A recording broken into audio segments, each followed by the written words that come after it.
Bismillahirrahmanirrahim. Assalamualaikum warahmatullahi wabarakatuh. Eh, Anak-anakku sekalian yang berada di rumah, pertama-tama marilah kita mengucapkan syukur kepada Allah Subhanahu wa taala karena pada pagi yang cerah ini kita senantiasa diberikan sehat nikmat oleh Allah Subhanahu wa taala sehingga kita bisa melakukan aktivitas tanggung jawab kita masing-masing. Dalam hal ini kita bisa belajar dengan baik di kelas 5A ini. Nah, anak-anakku sekalian, pada kali ini kita akan mendiskusikan kegiatan pembelajaran tentang organ gerak pada hewan, yang mana kemarin sudah dijelaskan bahwa organ gerak itu sebenarnya hanya ada dua, organ gerak pasif dan organ gerak aktif. Organ gerak pasif itu adalah tulang, kemudian organ gerak aktif yaitu otot.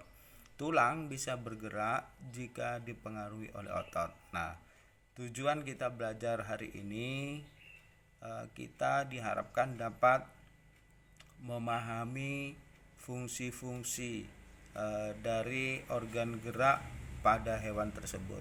Hewan apa saja nanti bisa kita lihat. Nah, anak-anakku sekalian, ini ada gambar ya. Gambar yang sangat bagus. Gambarnya gambar kelinci. Ya, ini ada peternakan kelinci. Nah, silahkan perhatikan peternakan kelinci. Kemudian di situ ada Edo yang datang untuk melihat peternakan itu. Kelinci itu makannya kan sayuran ya, wortel misalnya, kan seperti itu.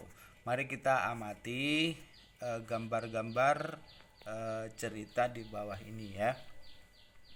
Gambar pertama memperlihatkan bahwa Pak Budi itu mengajak Edo ke kandang kelinci miliknya.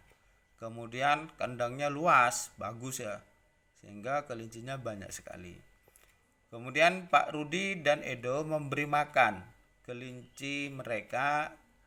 Mereka memberikan wortel ya. Kenapa? Karena wortel itu kesukaan kelinci. Semua kelinci itu berkumpul mendekat kepada Edo karena mereka itu memberikan makanan. Bahkan Edo senang sekali ya, tertawa, girang, riang melihat kelucuan-kelucuan dari kelinci di kandang miliknya Pak Budi. Kemudian semakin lama diamati, tingkah lucu dari kelinci-kelinci itu semakin menggemaskan, sehingga Edo ikut berlarian mengikuti atau mengejar kelinci. Nah, kemudian Edo juga kadang-kadang menirukan gerakan-gerakan lucu dari kelinci itu, baik melompat, berlari, berdiri dengan dua kaki, dan seterusnya. Nah, gambar ini sebenarnya adalah rangkaian gambar dalam cerita. Nah, ada ceritanya ya. Ini gambar tetapi mengandung cerita. Nanti kalian memahami bahwa hal tersebut merupakan gambar cerita. Pertanyaannya, apakah yang dimaksud dengan gambar cerita? Nah, ini anak-anak sekalian, gambar cerita merupakan gambar atau serangkaian gambar yang mengandung cerita. Jadi gambar itu merupakan ilustrasi, gambar pendukung, kemudian ada isi teksnya, ada bacaannya. Itu namanya gambar cerita. Jadi Pak lagi, ada satu gambar, dua gambar, tiga gambar. Kalau 2 sampai 4 gambar itu ceritanya berseri dari gambar 1, gambar 2, gambar 3, gambar 4. Nah, gambar itu sebenarnya sebagai sebuah ilustrasi, pendukung ya. Pendukung apa? Pendukung ceritanya. Jadi teksnya itu bisa dibaca, kemudian gambarnya bisa dilihat, ya. Kemudian seterusnya itu berfungsi sebagai gambar ilustrasi. Nah, gambar ilustrasi itu sebenarnya ada dua, bisa foto, bisa gambar. Jadi foto yang dibuat cerita atau memang gambar yang dilukis, yang dibuat dari tangan kemudian diceritakan. Nah, gambar cerita itu karena berupa ilustrasi harus disesuaikan dengan apa cerita yang akan kita buat. Kalau mau bercerita tentang kelinci, kelucuan kelinci, maka gambar ilustrasinya ya kelinci gitu. Mau cerita tentang pedesaan, maka gambarnya adalah pemandangan desa. Mau cerita tentang kesibukan di pasar misalnya, maka gambarnya harus berhubungan dengan pasar. Nah, itu contoh. Contoh di atas adalah gambar cerita tentang organ gerak hewan, ya, pada kelinci dan manusia. Nah, itu menggambarkan bahwa kelinci itu bisa bergerak ke sana kemari, melompat, berlari, berdiri dengan dua kaki. Nah, itu merupakan gerak-gerak dari kelinci, ya. Ada banyak sebenarnya anak-anak sekalian gambar cerita ini, macamnya, gambar ilustrasi yang bisa dijadikan cerita itu banyak, ya. Misalnya ada cergam, cerita bergambar, ada komik, ya, ada pamflet, cover, kartun. Kemudian karikatur. Nah, itu. Jadi kalian nanti bisa dipelajari tentang apa sih bedanya komik, cergam, kartun, karikatur, dan seterusnya. Nah, coba anak-anak kita berlatih ya menggambar ilustrasi. Nah, ini sudah kita masuk bagaimana cara menggambar ilustrasi, ya. Menggambar ilustrasi itu merupakan menggambarkan dari teks cerita. Jadi kalau kalian ingin menceritakan sesuatu, maka gambarnya dibuat sesuai dengan isi ceritanya. Tujuannya apa? Nah, tujuannya untuk memperjelas, memperindah, atau menerangkan isi sebuah cerita atau bacaan. Sekali lagi Pak Ali ulang, kalau kalian menceritakan tentang riang gembira kelucuan kelinci, maka gambarnya harus yang berhubungan dengan kelinci. Kalau kalian ingin menceritakan milik kalian, ya, misalnya ingin menceritakan tentang ikan yang lucu di akuarium, ya gambarnya gambar ikan dalam akuarium yang lucu. Begitu seterusnya. Jadi Pak Ali ulangi sekali lagi bahwa gambar ilustrasi itu adalah gambar untuk memperjelas, memperindah, dan menerangkan isi sebuah teks, isi bacaan, itu ya. Apa saja objeknya? Artinya apa saja yang bisa digambar dalam gambar cerita? Ya, apa saja yang diceritakan. Bisa kalau cerita tentang manusia, ya ada manusianya. Kalau cerita tentang binatang, hewan, ya gambar hewan. Kalau bercerita tentang keindahan tumbuhan, ya tumbuhan. Serta benda-benda lain, apa saja yang mau diceritakan. Intinya, pada gambar ilustrasi itu harus memperjelas isi ceritanya, tidak menyimpang. Maka kalian bisa membuat cerita dulu, nanti membuat gambarnya. Itu ya. Apa yang harus dilakukan untuk menggambar ilustrasi? Untuk menggambar ilustrasi, kalian bisa Pertama, melakukan atau memikirkan, ya, memperoleh ide, gagasan. Gagasan ini bisa bersumber dari sumber bacaan, ya, dari pengalaman. Gagasan itu muncul dari sesuatu yang bisa kita lihat di mana saja. Setelah gagasan itu dapat, kita tinggal menentukan kira-kira adegannya yang akan digambar itu seperti apa. Tokohnya siapa, susunannya, kemudian media yang akan digunakan itu apa. Nah, misalnya kita mau menggambar, menceritakan sebuah desa. Berarti di desa itu ada pemandangan desa, ada rumah di desa, ada gunung, ada sawah, ada orang, petani misalnya, ya. Nah, kemudian alat yang dibutuhkan itu apa? Pensil. Kalau teknik mewarnai kering, ya, pensil warna, ada setip, ada pensil. Kemudian pewarna bisa menggunakan pensil warna dan krayon. Kemudian ada buku gambar, ya, harus ada. Nah, yang kedua itu membuat sketsa. Apa sketsa itu? Sketsa itu adalah rancangan gambar yang dibuat sesuai dengan gagasan. Jadi rancangan gambar itu oret-oretan. Kalau kalian mau membuat rumah, maka buat oret-oretan gambar rumah dulu. Dalam sketsa ini harus dilakukan dengan hati-hati, sebab sketsa itu bakal menjadi gambar yang sesungguhnya. Jadi perhatikan tata letak, ya. Jangan sampai rumah dempet dengan pohon kelapa, tetapi rumahnya lebih tinggi dari pohon kelapa. Nah, itu kalau di desa hampir tidak ada.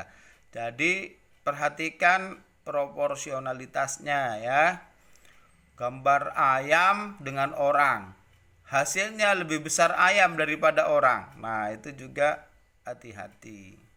Itu namanya menyesuaikan, ya, tata letak dan ukuran objek yang digambar.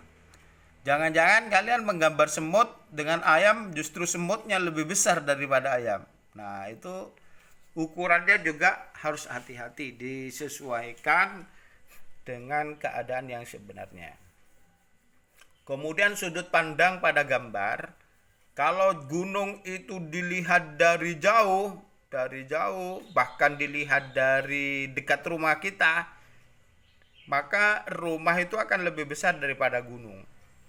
Nah, itu maksudnya. Jadi itu sudut pandang atau cara memandang objek dari jauh itu juga seperti itu. Mobil itu besar, tetapi kalau dilihat dari jauh, itu dari rumah kita misalnya, mobilnya jauh, itu mobilnya akan terlihat kecil.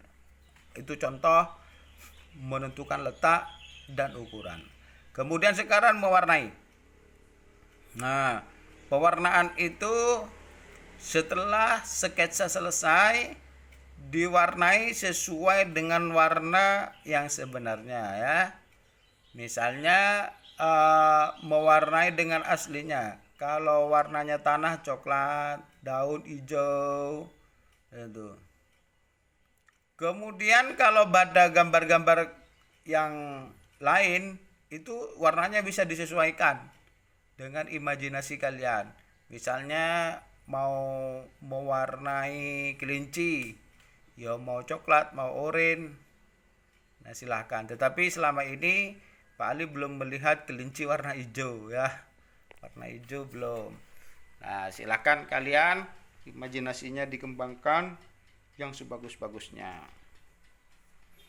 Nah, dalam menggambar sekali lagi alat yang dibutuhkan bisa cat warna, pewarnaan basah, kemudian cat air itu cat minyak, itu perwarnaan basah, kemudian spidol, pensil warna, krayon itu pewarnaan kering.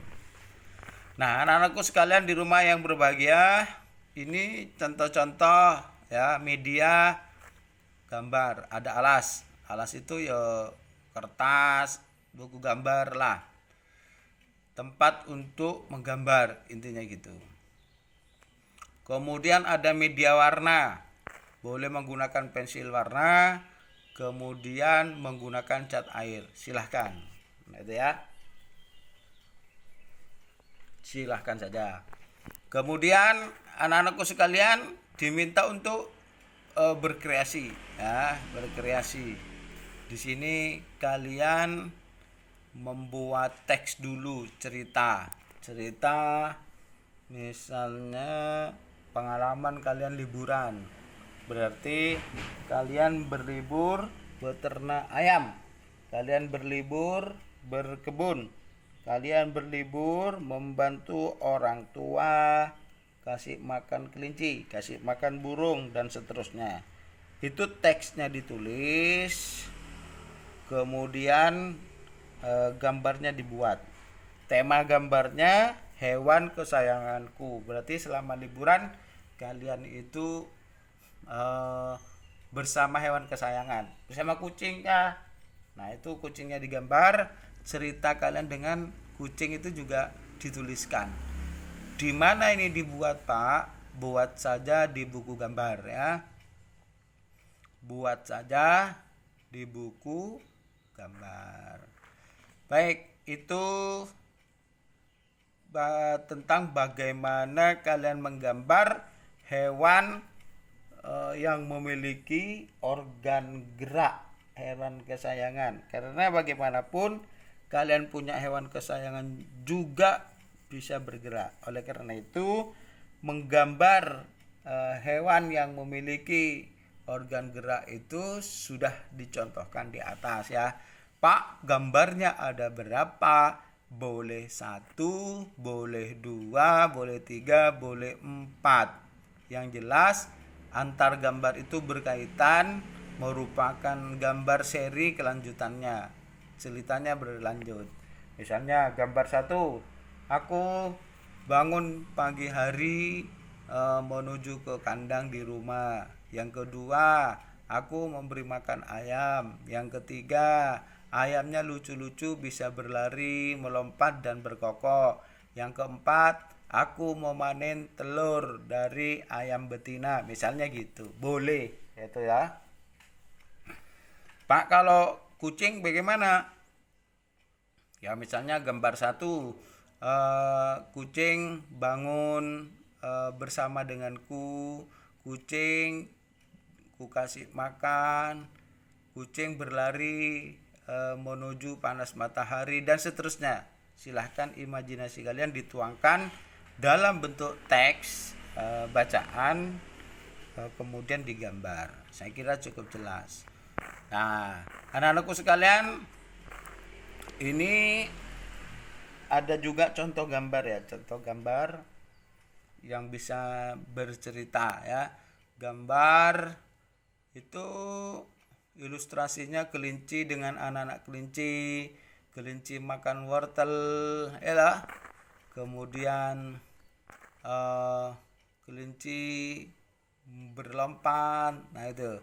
Jadi ini sebenarnya juga diceritakan, tetapi karena kalian sudah membuat gambar bercerita, maka ini cukup dipahami saja. Direka-reka di dalam pikiran kalian bahwa menggambar atau cerita ini juga, atau gambar ini juga mengandung sebuah cerita, ya.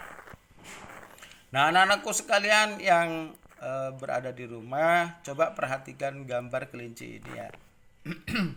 Ini adalah tulang rangka kelinci. Jadi kelinci kalau tulang rangkanya itu seperti itu. Sebagaimana yang dijelaskan baik dalam gambar ilustrasi di atas maupun pembahasan sebelumnya, bahwa kelinci itu memiliki organ gerak. Yang pertama tulang, yang kedua itu organ gerak aktif yaitu otot. Nah, perhatikan gambar tulang dalam kelinci itu. Tulang sebagai rangka yang dibungkus dengan daging pada kelinci itu, ya. Nah, kalau kita perhatikan ternyata kelinci memiliki organ gerak kaki. Jadi organ geraknya namanya kaki, ya toh? Namanya organ gerak kaki. Fungsinya apa? Fungsi utamanya adalah untuk bergerak. Kelinci bergerak dengan cara apa?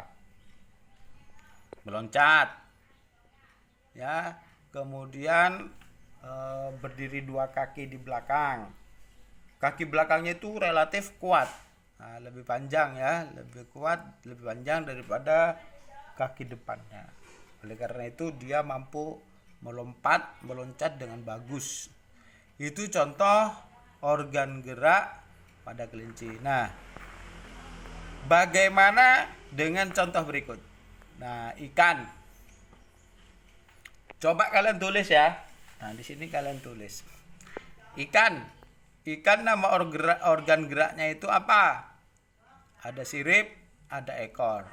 Fungsinya itu apa? Nah, itu ya. Untuk bisa melaju, bisa bergerak, bisa berenang dalam air. Itu ya. Nah, itu. Fungsi yang lain kalian bisa mencari di berbagai sumber, termasuk membuka halaman internet, membuka buku kalian di rumah, bertanya kepada orang tua, mendengarkan ilmu pengetahuan, video-video pembelajaran tentang organ gerak dan seterusnya. Jadi materi ajar tidak cukup sampai di sini, kalian bisa mencari sumber yang lain untuk memperkaya pengetahuan kita. Kemudian yang kedua, kata organ geraknya apa? Misalnya kaki, fungsinya untuk melompat. Nah, dan seterusnya ya. Burung organ geraknya ada kaki, ada sayap. Kaki untuk mencengkram atau sayap untuk terbang dan seterusnya. Nah, itu ya. Ada ular, ada kadal, ada kambing. Jadi cobalah kalian memahami organ gerak yang dimiliki oleh hewan tersebut, kemudian fungsi organ gerak itu apa. Nah, ini boleh dibuat tabel di rumah atau boleh disusun ke bawah. Jadi nomor 1 ikan, nama organ geraknya apa, fungsinya apa. Kemudian kalian bisa serahkan tugas ini setelah difoto, itu diserahkan ke classroom ya. Kalau tugas gambar tadi di atas setelah difoto bisa langsung diserahkan ke grup WA, tidak apa-apa. Tetapi kalau tugas ini diserahkan ke classroom. Nah, anak-anakku sekalian yang berbahagia dan Bapak Ibu di rumah yang mendampingi putra-putrinya, saya kira tidak banyak dahulu ya untuk kita belajar hari ini. Hari ini kita sudah belajar tentang organ gerak hewan dan menggambar sketsa. Semoga kita tetap senantiasa dalam kesehatan dan jangan lupa tetap menjaga kesehatan, makan makanan bergizi, membantu orang tua, bangun pagi, kemudian senam-senam olahraga di rumah ya. Semoga hari ini kita bisa belajar dengan baik dan bisa menyerap ilmunya dengan baik. Anak-anakku sekalian, saya kira demikian. Jadi untuk kegiatan berikutnya kalian belajar di rumah, semoga sehat selalu.